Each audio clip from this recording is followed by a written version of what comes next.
Et madame, pour participer à un séminaire tel que celui-là, est-ce qu'il y a un critère, est-ce qu'il y a une démarche particulière? Je vous ai dit, nous avons le Fonds national d'emploi des conseillers emploi. Oh, d'accord. Les conseillers emploi qui vous reçoivent tous les jours. Lorsque vous vous présentez, après le diagnostic, parce que lorsqu'un demandeur d'emploi se présente au Fonds national d'emploi, il est accueilli, il est orienté. Et pour qu'il soit orienté, il faut qu'il y ait un diagnostic qui soit fait. Nous diagnostiquons son problème, nous identifions la difficulté qu'il a et nous tombons d'accord sur une orientation. L'orientation peut être en termes de plan d'action, parce qu'une fois que le diagnostic est posé et qu'on a réussi à identifier le problème, l'orientation peut être ce séminaire ou ces ateliers. Donc, tout demandeur d'emploi peut bénéficier de ce séminaire. Il faudrait que cela fasse partie de la problématique qui a été identifiée, afin de trouver, avec sa problématique, avec que cela permette à résoudre son problème et qu'il puisse facilement trouver un emploi.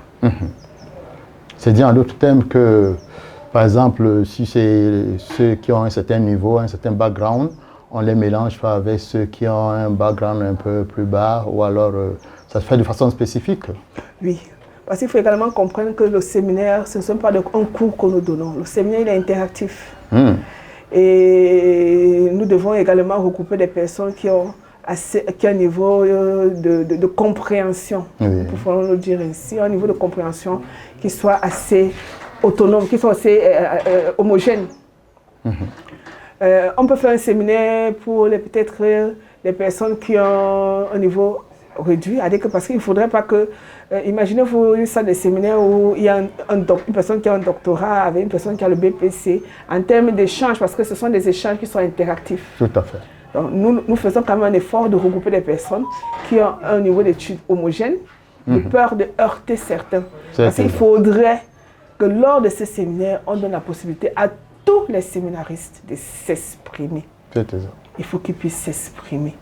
Donc, oui, madame, si on pouvait revenir quelque peu sur les différentes structures, parce que vous en avez fait état, je crois que vous en avez parlé de quatre structures au niveau de la maison.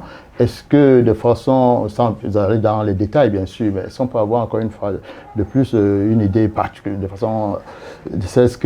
façon holistique dans le cadre de ces structures? Mais vous voulez parler, en fait, M. Niambi voulait parler des services, des différents services. Voilà, en termes de services, le Fonds national de l'emploi a 4 services opérationnels, en fait, a des services opérationnels, 3 services opérationnels. On peut parler de un quatrième service, donc le service communication. La porte d'entrée du Fonds national de l'emploi, c'est le service intermédiation. Donc la mission est la transparence du marché de l'emploi. Il faudrait que tout ce que nous faisons soit transparent. La preuve, vous êtes là. Vous avez trouvé les candidats en plein séminaire. Nous devons tout faire pour rendre notre service ou nos activités transparentes. Et pour cela, ce service intermédiation a pour rôle, je vais le rappeler, accueillir les demandeurs d'emploi, accueillir nos différentes cibles, parce que les différentes cibles, ça peut être également les chefs d'entreprise.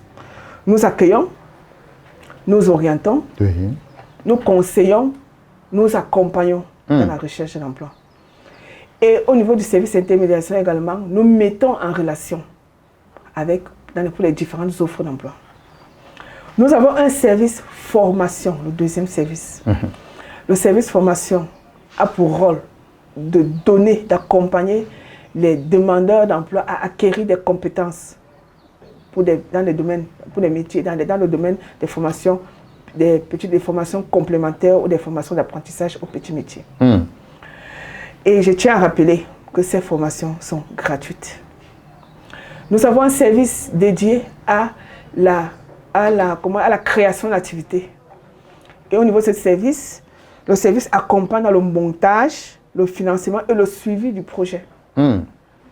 Et tout cet accompagnement, même si on vous accompagne dans le montage, vous imaginez, vous savez, quand vous adressez à des cabinets, le montage d'un business plan, ça coûte cher. Tout à fait. Mais au niveau du Fonds national, vous avez des conseils emploi qui sont professionnels et qui vous aident à faire ce business plan gratuitement. Et même à vous donner des informations sur des possibilités. C'est-à-dire que si votre projet est bancable, on peut vous donner des informations pour comment facilement bénéficier d'un financement. Et enfin, parce que bien évidemment, nous ne saurions faire tous ces activités sans une communication, une large communication. Nous avons un service dédié à l'information et à la communication, afin de rendre transparent tout ce que nous faisons. Donc, il y a tout un service dédié à l'information, à la communication, et qui travaille de commun accord avec tout ce qui est communication pour mettre sur le marché de l'emploi tous les services ou bien toutes les actions du Fonds national de l'emploi. Et en d'autres termes, tel que vous le disiez tantôt, il y a également non seulement les séminaires qui peuvent se tenir, il y a les ateliers qui peuvent se tenir, et vous avez les programmes spécifiques. Oui. Oui. Pour les différentes cibles, nous avons des programmes spécifiques. Je vais demander aux auditeurs d'être attentifs parce que les émissions prochaines, nous allons vraiment nous présenter ces différents programmes, mais je vais de manière succincte vous présenter quelques programmes. D'accord, madame. Nous avons pour l'emploi salarié le programme emploi diplômé citoyen. C'est le programme phare du Fonds national de l'emploi. C'est un programme qui appelle à la citoyenneté des chefs d'entreprise, à donner la chance à un jeune. Parce qu'imaginez-vous, M. Nyambi, beaucoup sortent des écoles et on leur taxe toujours cette difficulté ou bien ce fait qu'il n'ait pas d'expérience professionnelle, où on met en doute les qualifications dont ils sont porteurs. C'est un programme qui donne la chance à un jeune de bénéficier d'un stage en entreprise pendant 2 ans. Et nous appelons, comme j'ai dit, les chefs d'entreprise à vraiment accompagner le Fonds national de l'emploi ou à donner la chance aux jeunes. Nous avons le programme et nous avons également le PADER de manière spécifique. Nous avons les programmes qui accompagnent les jeunes qui portent des projets, dans un programme de parrainage ou des jeunes start-upers. C'est un programme qui permet aux jeunes qui sont en train de mettre sur pied un programme de bénéficier d'un parrainage. On parle de micro-pas en ce temps-là. Nous avons des programmes qui s'adressent aux jeunes qui ont des difficultés, notamment les programmes en partenariat avec le ministère des Affaires sociales. Les jeunes qui sont dans la rue. Nous avons les programmes, le PAME également. C'est une panoplie de programmes que nous développons au Fonds national de l'emploi. Tout ce que nous disons, c'est que rapprochez-vous du Fonds national de l'emploi et vous allez bénéficier de tout un accompagnement. Alors là, madame, après tout ce que vous avez à distiller là, je ne sais pas s'il y a une question qu'on aurait bien voulu vous poser et qui nous a échappé. Merci, M. Nyambi, mais nous souhaitons toujours, nous insistons sur la gratuité de nos services. Oui. Nous insistons sur la gratuité et nous appelons les chercheurs d'emploi à faire confiance. Les services du Fonds national d'emploi sont gratuits. Approchez-vous d'une agence du Fonds national d'emploi et vous-même, vous allez vivre cette gratuité. Quand on arrive, on n'a rien à débourser. Au contraire, on a beaucoup à gagner. On n'a rien à débourser. Vous vous présentez au Fonds national d'emploi avec des pièces qui ne sont même pas, sur lesquelles ce sont des simples photocopies. Votre CV, votre pièce d'identité, une pièce qui vous puisse nous permettre de vous identifier. C'est ça. Maintenant, il y a des autres pièces que vous pouvez fournir. Ça peut être si vous avez une attestation, si vous avez un diplôme. Mais la pièce, c'est-à-dire que nous insistons sur une pièce, la pièce maîtresse. C'est la pièce qui puisse nous permettre de vous identifier. C'est la seule pièce qui est exigible au fond. Parce qu'on ne peut pas vous recevoir si on ne peut pas vous identifier. Donc c'est assez difficile. Donc qu'on puisse vous identifier, on ne demande pas que ce soit, même si vous avez un certificat de perte, présentez-vous avec cela. Nous prenons déjà cela en compte. Un certificat de perte d'une carte nationale d'identité, d'un passeport. Vous avez le récépissé de la carte nationale d'identité. Vous avez l'original de la carte nationale. Présentez-vous avec une photocopie de ces pièces et vous êtes pris en charge au Fonds national de l'emploi. C'est vrai qu'il y a une question également qui taraude notre esprit là. Est-ce que quelqu'un qui habiterait, je ne sais pas, un quartier autre que la zone où est implantée l'agence, est-ce qu'il n'y a pas d'incompatibilité? Il peut aller s'inscrire partout où il voudrait, ou alors il y a une certaine répartition sur le territoire? Ok, merci pour de la compétences, bien sûr. Merci pour la question. Là, vous posez le problème de maillage. C'est-à-dire que le Fonds national de l'emploi a ce souci de maillage. Parce que vous savez, les chercheurs d'emploi, ils sont partout sur l'ensemble du territoire national. Tout à fait. Actuellement, c'est une grosse bataille de notre administration et de notre direction générale. Actuellement, nous avons 17 agences. Nous couvrons les 10 régions du Cameroun. Et nous avons 7 agences locales. La région du centre, à elle seule, elle a 3 agences. Tout à fait. Et nous travaillons également en partenariat avec les mairies. Avec les mairies. Nous travaillons en partenariat avec les mairies pour nous rapprocher davantage des chercheurs d'emploi. Parce que nous savons la situation de chômage, c'est un peu évident. C'est pour ça que nous disons, nous conseillons les chercheurs d'emploi à se rapprocher de l'agence la plus proche de leur lieu de résidence. Ça, c'est pour l'enregistrement.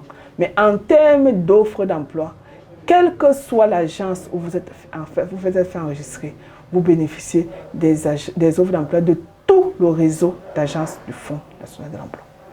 C'est ça la particularité. Donc, les agences sont là pour vous faire, afin de vous rapprocher d'un accompagnement.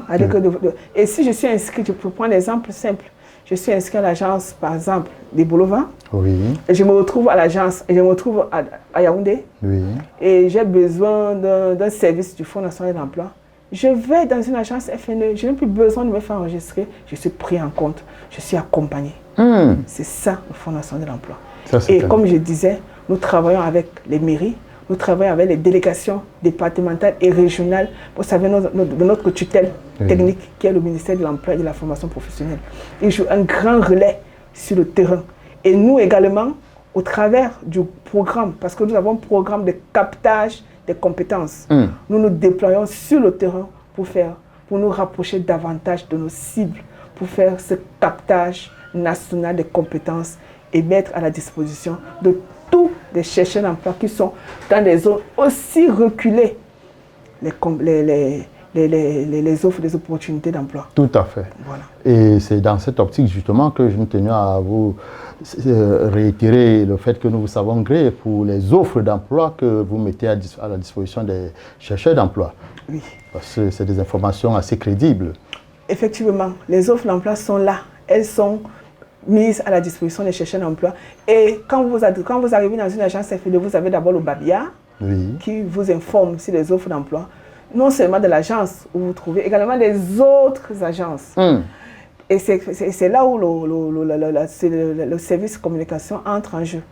Nous avons également un site internet pour ceux qui peuvent se permettre d'avoir cet accès. Nous avons un site internet également parce que nous avons une cellule informatique qui met à la disposition toutes les informations concernant les offres d'emploi. Et nous travaillons également avec les médias. Tout à fait. Nous travaillons avec les médias parce qu'on ne peut pas faire sans médias. Puisqu'il faut communiquer, il faut informer. Nous mettons à dire qu'il y a des médias qui jouent le rôle de relais. Il y a également les radios communautaires avec lesquelles nous travaillons. Dans les zones rurales, nous essayons de donner cette information aux chercheurs d'emploi pour qu'ils puissent avoir ces informations sur les offres d'emploi. Nous aurions souhaité, je l'ai dit, nous aurions souhaité, et c'est même la grosse bataille la grosse bataille de notre top management, d'installer les agences dans tous les différents départements, au moins. Les 58 départements. Les 58 départements. Nous espérons, et c'est notre souhait, que les moyens vont suivre pour que cela puisse se faire. Mais le Fonds national de l'emploi bataille. Tout à fait. C'est-à-dire que nous nous rapprochons, nous faisons tout pour nous rapprocher de nos cibles. Mais force est de reconnaître que vous êtes quand même installé dans les 10 régions. Nous sommes dans les 10 régions. 10 régions. Ça, Centre, sud, est, ouest, nous sommes dans les 10 régions. Et nous avons les agences locales. Vous savez, le littoral à lui seul compte 4 agences. 4 agences. Vous voyez que nous faisons tout pour qu'au moins on ait des implantations. Et les délégations départementales du ministère de l'Emploi et de la formation professionnelle, qui sont nos partenaires, les mairies dans la qu'il faut également faire ce relais, nous permettent également d'avoir des informations. Pour conclure peut-être, si vous le permettez, nous avons travaillé avec la mairie pour notre agence, pour l'agence que nous couvrons. Oui. Nous avons fait un travail, nous avons fait un déplacement pendant toute une semaine pour travailler avec les mairies dans le département de la Mofo à Kono. Nous avons travaillé avec la mairie de Ngoumou, oui. La mairie de Bankomo, la mairie de Bikok, la mairie de... toutes les mairies qui couvrent ces départements. Ce qui fait en sorte que nous avons eu à travailler avec cette mairie, nous avons essayé de réfléchir sur les questions des difficultés d'emploi, oui. Nous avons saisi les chefs d'entreprise de ces différentes zones. Et vous voyez, les chercheurs d'emploi étaient satisfaits parce qu'on a pu collecter les offres d'emploi, on a mis à la disposition de ces chercheurs d'emploi. Et on espère que ce travail s'est fait dans tous les différents départements qui ne couvrent pas, donc qui ne sont pas couverts par une agence FNE. Et une fois de plus, mesdames, messieurs, vous qui êtes au quartier, tout ce qui sort du Fonds national de l'emploi, c'est du crédible. Oui, ce n'est pas des affaires de quartier, c'est crédible. Et tout ce qu'on donne comme information, par exemple, toutes les informations relatives aux offres d'emploi, ce ne sont pas des affaires fictives, ce sont des affaires crédibles. Donc, véritablement, pour avoir, n'est-ce pas, la bonne orientation, vous êtes invité à vous rendre dans les agences du FNE afin véritablement de pouvoir vous prendre en charge et n'est-ce pas, bénéficier de l'encadrement de ces structures que l'État a bien voulu mettre sur pied. Ok, merci M. Nyambi. Merci de la confiance que vous faites au Fonds national de l'emploi. Merci, je remercie particulièrement toute l'équipe des médias de la vérité pour l'intérêt particulier que vous portez au Fonds national de l'emploi. Et nous espérons, comme nous disons souvent, ensemble, nous allons vaincre le chômage. Tout le plaisir a été le nôtre, madame, de nous accorder quelques minutes dans votre temps. Une fois de plus, merci également. Merci et bonsoir à tous vos auditeurs et téléspectateurs. Merci.